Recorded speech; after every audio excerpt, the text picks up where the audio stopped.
26 апреля 1986 года стала одной из самых трагичных дат в истории не только Советского Союза, но и всего мира.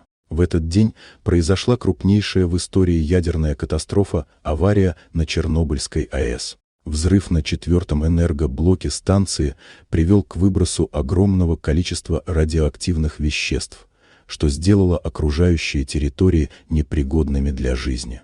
Сотни тысяч людей были вынуждены покинуть свои дома, а целые города и деревни превратились в призраков. Зона вокруг Чернобыля на десятилетия стала запретной, и природа, оставшись без вмешательства человека, начала меняться.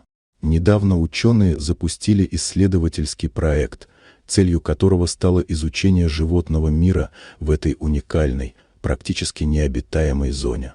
Оказалось, что присутствие людей оказывает на фауну гораздо большее влияние, чем радиация. В этих местах были замечены животные, которых не наблюдали здесь более 100 лет. За последние 3 десятилетия численность диких животных в зоне отчуждения значительно возросла, что доказывает, вмешательство человека куда разрушительнее для природы, чем даже мощное радиоактивное заражение. Исследователи отслеживали популяции животных, анализируя следы на свежем снегу, а в ноябре прошлого года в украинской части зоны отчуждения установили 42 камеры для наблюдения за фауной. Полученные данные подтвердили, в лесах Чернобыля стремительно увеличивается численность кабанов, волков, косуль и лисиц. Более того, здесь были замечены редкие виды, которых не видели в этих местах десятилетиями, европейская рысь и бурый медведь. Джим Смит, профессор Портсмутского университета, утверждает, что авария, по иронии судьбы, создала нечто вроде природного заповедника. Он поясняет: «Мы не говорим, что радиация – это хорошо. Но отсутствие человеческого вмешательства позволило дикой природе восстановиться и даже процветать».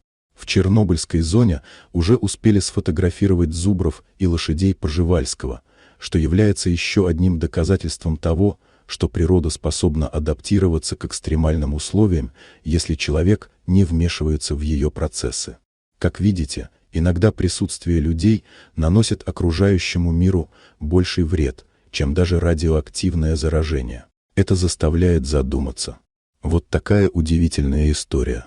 Дорогие друзья, если вам понравилось видео, поставьте лайк, а также подписывайтесь на канал, где вы найдете еще много интересного.